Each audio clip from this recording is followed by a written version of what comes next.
ಲೋಹ, ಸ್ವರ್ಣ, ಅರಳೆ, ಉಪ್ಪು, ಸಪ್ತಧಾನ್ಯ, 13ನೇ ದಿನ ಪಾದದಾನವನ್ನು ಏಕೆ ಮಾಡಲಾಗುತ್ತದೆ?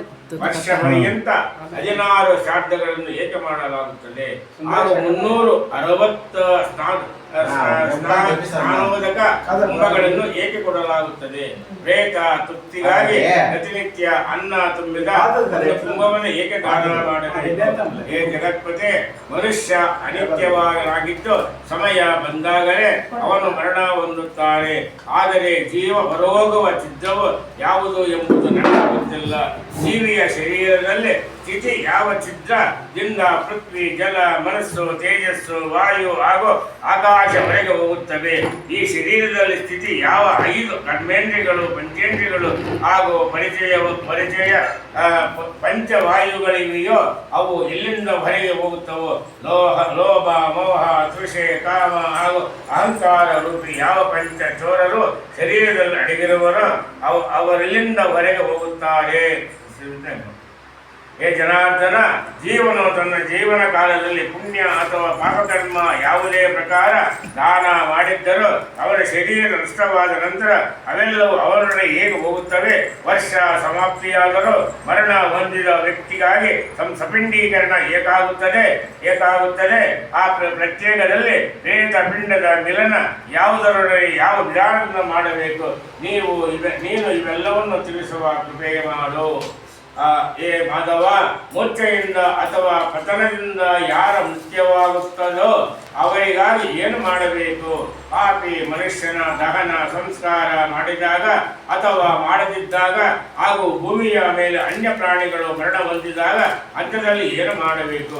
ಯಾವ ಮನುಷ್ಯ ಪಾಪಿ, ದುರಾಚಾರಿ ಅಥವಾ ದುಷ್ಟ ಬುದ್ಧಿಯಾಗಿರುತ್ತಾನೋ ಅಂಥವನು ಮರಣದ ನಂತರ ಯಾವ ಸ್ಥಿತಿಯನ್ನು ಹೊಂದುತ್ತಾನೆ?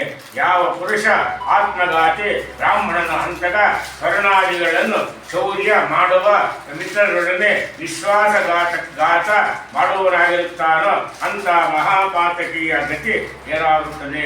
ಯಾವ ಚತುರ್ವರ್ಣಿ ವ್ಯಕ್ತಿ ಕಪಿಲ ಹಸುವಿನ ಹಾಲನ್ನು ಸೇವಿಸುತ್ತಾನೋ ಅಥವಾ ಪ್ರಣವ ಮಹಾಮಂತ್ರದ ಜಪ ಮಾಡುತ್ತಾನೋ ಅಥವಾ ಬ್ರಹ್ಮಸೂತ್ರ ಯಜ್ಞೋಪವೀತದ ಧಾರಣೆ ಮಾಡುತ್ತಾನೋ ಅಂಥವನ ಗತಿ ಮೃತ್ಯುವಿನ ನಂತರ ಏನಾಗುತ್ತದೆ? ಯಾವುದೇ ಚತುರ್ವರ್ಣಿ ವ್ಯಕ್ತಿ ಬ್ರಾಹ್ಮಣೆಯನ್ನು ಪತ್ನಿಯಾಗಿಸಿಕೊಂಡರೆ ಅಂಥವನಿಗೆ ನಾನು ಕೂಡ ಹೆದರುತ್ತೇನೆ. ಅಂತ ಪಾಪಿಯೋ ದಶೆ ಏನಾಗುತ್ತದೆ? ಜೊತೆಗೆ ಅಂತ ಪಾಪ ಕರ್ಮದ ಫಲಗಳನ್ನು ನನಗೆ ತಿಳಿಸುವ ಕೃಪೆ ಮಾಡಿಸುವುದು. ಬ್ರಾಹ್ಮಣ ಬಿಟ್ಟು ಬೇರೆ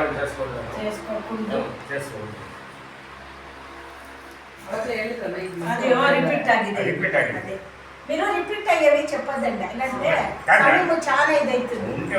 ಏ ವಿಶ್ವಾತ್ಮನೇ, ನನ್ನ ಇನ್ನೊಂದು ಮಾತನ್ನು ಗಮನಿಸು. ನಾನು ಕುತೂಹಲವಶನಾಗಿ ವೇಗದಿಂದ ಲೋಕಗಳನ್ನು ನೋಡುತ್ತಾ ಸಂಪೂರ್ಣ ಜಗತ್ತಿನಲ್ಲಿ ಹೋಗಿ ಬಂದಿರುವೆ. ಅದರಲ್ಲಿ ನಿವಾಸ ಮಾಡುವ ಜನರೆಲ್ಲರೂ ದುಃಖದಲ್ಲಿ ಮುಳುಗಿರುವುದನ್ನು ಕಂಡಿರುವೆ. ಅವರ ಅಪಾರ ಕಷ್ಟಗಳನ್ನು ಕಂಡು ನನ್ನ ಅಂತಃಕರಣ ಬಾಧಿತವಾಗಿದೆ. ಸ್ವರ್ಗದಲ್ಲಿ ದೈತ್ಯರ ಶತ್ರುತ್ವದಿಂದ ಭಯವಿದೆ. ಪೃಥ್ವಿ ಲೋಕದಲ್ಲಿ ಮೃತ್ಯು ರೋಗಾದಿಗಳಿಂದ ಇಚ್ಛಿತ ವಸ್ತುಗಳ ವಿಮೋಹದಿಂದ ಜನರು ದುಃಖಿತರಾಗಿದ್ದಾರೆ. ಪಾತಾಳ ಲೋಕದಲ್ಲಿ ನಿವಾಸ ಮಾಡುವ ಜೀವಿಗಳಿಗೆ ನನ್ನ ಭಯದಿಂದ ದುಃಖ ಬಾಧಿಸುತ್ತದೆ.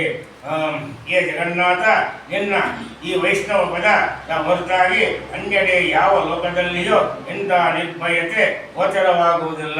ಕಾಲಕ್ಕೆ ವಶೀಭೂತವಾದ ಈ ಜಗತ್ತಿನ ಸ್ಥಿತಿ ಸ್ವಪ್ನದ ಮಾಯೆಗೆ ಸಮಾನವಾಗಿ ಅಸತ್ಯವಾಗಿದೆ. ಅದರಲ್ಲೂ ಈ ಭಾರತ ವರ್ಷದಲ್ಲಿ ನಿವಾಸ ಮಾಡುವ ಜನರು ಅನೇಕ ದುಃಖಗಳನ್ನು ಭೋಗಿಸುತ್ತಿದ್ದಾರೆ.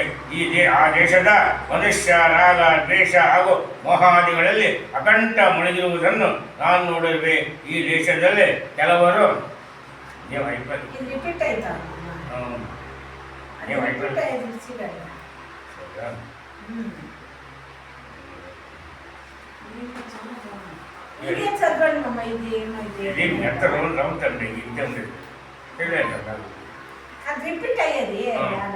ಶ್ರೀಕೃಷ್ಣ ಹೇಳಿದ ಅಡಿಯಿಂದ 25 ಹೇ ಭದ್ರ ನೀನು ಮನುಷ್ಯರಿಗೆ ಹಿತವಾಗುವಂತ ಉತ್ತಮ ವಿಷಯದ ಕುರಿತು ಕೇಳಿರುವೆ. ಗಮನವಿಟ್ಟು ಈ ಔದ್ಮರ್ಮ ನೇಹಿಕ ಈ ಕುರಿತು ಹೇಳಿವೆ ಕೇಳು. ಯಾವುದು ಸಮಗ್ರವಾಗಿ ವೇದರಹಿತವಾಗಿದೆಯೋ, ಯಾವುದರ ವರ್ಣನೆಯ ಸ್ಮೃತಿಗಳಲ್ಲಿ ಆಗಿದೆಯೋ, ಯಾವುದನ್ನು ಇಂದ್ರಾದಿ ದೇವತೆಗಳು ಯೋಗಿಗಳು ಯೋಗ ಮಾರ್ಗದ ಚಿಂತನೆಯನ್ನು ಮಾಡುವ ವಿದ್ವಾಂಸರಿಗೂ ನೋಡಲಾಗಿಲ್ಲವೋ, ಯಾವುದು ಮುಖ್ಯವಾಗಿದೆಯೋ ಅಂತ ಪ್ರಧಾನ ತತ್ವವನ್ನು ನಾನು ಇದುವರೆಗೂ ಇದೆ. ಇನ್ನು అదే రిపీట్ అయింది.